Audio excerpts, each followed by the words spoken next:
Aquí estamos en esta tercera edición de Aspegi Conectatus y en esta ocasión en Tolosaldea, un territorio dentro de Guipúzcoa, emprendedor, luchador y comprometido que llegó incluso a ser capital, un lugar especial que nos va a ayudar a conectar y a conectarnos entre esas mujeres profesionales, empresarias y directivas de Guipúzcoa.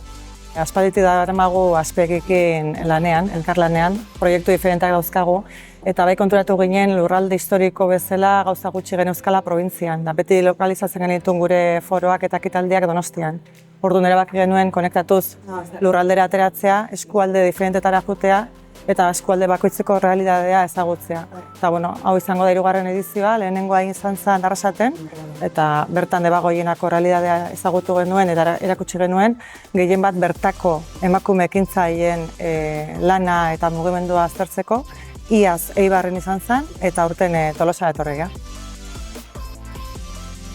Horrelako ekitaldiek ekintzailetasuna eta lankidetza sustatzen dituzte, eta horretarako nik uste dut ezinbesteko bi ezaugarri diela lurraldeen garapenerako. Nik uste dut Aspegiri eskerrak eman behar dizkiogu benetan konektatuz, sortu duen, konektatuz programarengatik. Bere bitartez posible da emakumeen talentua eta emakumeok daukagun anistasuna, dibertsitatea erakusteko.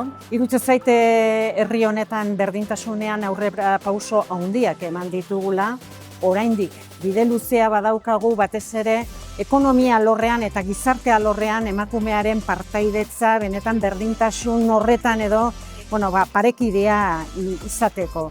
Horretarako garbi dago emakumeon pasioa, hemen ikusi dugun bezala, emakumeek erakusten dute benetan gogoa euren proiektua garatzeko, baina baita ere oso importantea da gure komunitateak edo beharreko baldintzak eta egokia jartzea, benetan aukera berdintasunean talentu guzti hori garatzeko. Eta bide horretan lortuko dugu gizarte berdinzalego bat.